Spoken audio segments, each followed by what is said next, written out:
UDF മുന്നണി പ്രവേശനം വൈകുന്നതിൽ പ്രതിപക്ഷ നേതാവ് വി.ഡി. സതീശനെ കടന്നാക്രമിച്ച് പി.വി. അൻവർ വസ്ത്രാക്ഷേപം നടത്തി തെരുവിലേക്കിറക്കി തനിക്ക് നേരെ ചെളിവാരിയെറിഞ്ഞെന്നും പി.വി. അൻവർ പറഞ്ഞു.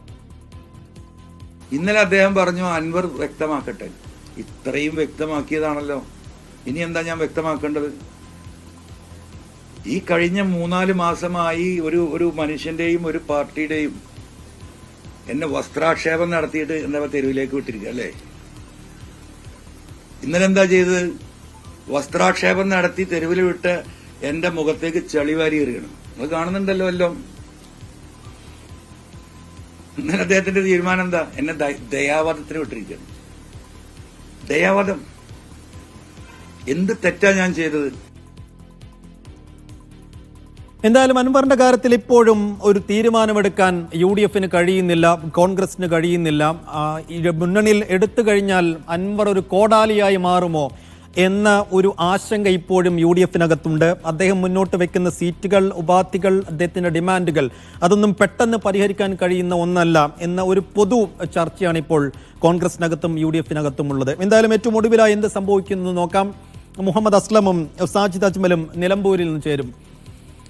സാജിദ്, KC വേണുഗോപാലുമായി ചർച്ച നടത്താൻ പോകുന്നു എന്നാണ് ഏറ്റവും ഒടുവിലായി അറിയാൻ കഴിയുന്നത്. എന്താണ് KC ഇദ്ദേഹവുമായി സംസാരിക്കാൻ പോകുന്നതെന്നാണ് മനസ്സിലായത്? സ്വാഭാവികമായും വി.ഡി. സതീശൻ ഉൾപ്പെടെയുള്ള സണ്ണി ജോസഫ് ഉൾപ്പെടെയുള്ള നേതാക്കളെ കണ്ട് സംസാരിച്ചതിന് ശേഷം KPCCയുടെ കോൺഗ്രസ് നേതാക്കളുടെ ഒരു അഭിപ്രായം അറിഞ്ഞതിന് ശേഷം തന്നെയായിരിക്കും KC വേണുഗോപാൽ അൻവറുമായി സംസാരിക്കാൻ പോകുന്നത്. ഈ ചർച്ചയ്ക്ക് ശേഷം തന്നെയെങ്കിലും അൻവറിന് തൃപ്തികരമായ രീതിയിലുള്ള ഒരു മറുപടി കോൺഗ്രസിന്റെ ഭാഗത്തു നിന്നുണ്ടാകും എന്ന് പ്രതീക്ഷിക്കുന്നുണ്ടോ ഈ സമയം?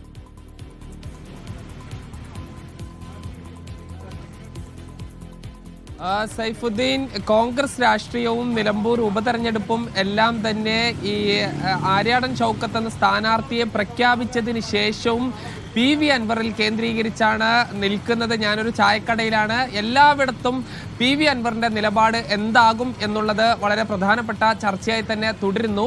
ഇനി KC വേണുഗോപാലിലേക്ക് ആണ് ഈ അൻവർ എല്ലാ പ്രതീക്ഷയും വെക്കുന്നത്.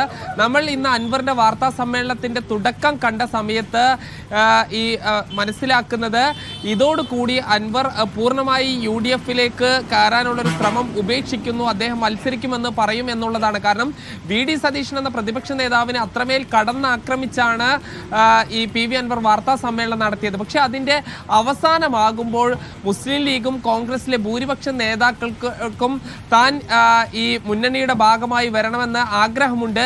പക്ഷേ വി.ഡി. സതീശൻ മാത്രമാണ് ഇതിന് തടസ്സം നിൽക്കുന്നത് എന്ന രീതിയിലാണ് പറഞ്ഞത്. ഇന്ന് അൻവറിന്റെ വാർത്താ സമ്മേളനത്തിലോട് അതേ രീതിയിൽ പ്രതികരിക്കാൻ UDFന്റെ നേതാക്കൾ, പ്രത്യേകിച്ച് കോൺഗ്രസിന്റെ നേതാക്കൾ തയ്യാറായിട്ടില്ല. പ്രതിപക്ഷ നേതാവ് 2 തവണ ഇന്ന് നിലമ്പൂരിൽ നിന്ന് മാധ്യമങ്ങളെ കണ്ടു.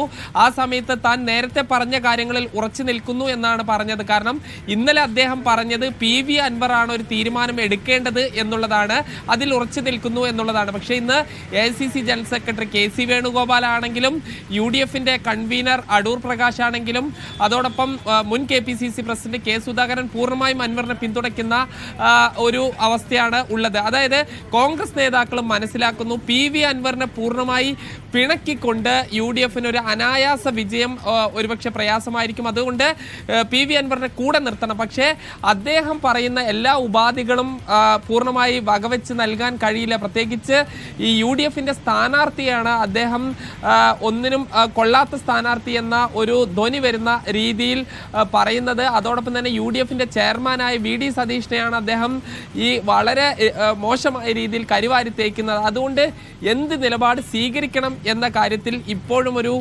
വ്യക്തതക്കുറവ് ഉണ്ട്. അതിൽ ഈ ഒരു കൃത്യമായ ഒരു നിലപാടിലേക്ക് ഈ KC വേണുഗോപാലിന്റെ ഇടപെടൽ കൂടി ഉണ്ടാകുന്നതോടുകൂടി പോകുമെന്ന് പ്രതീക്ഷിക്കാം.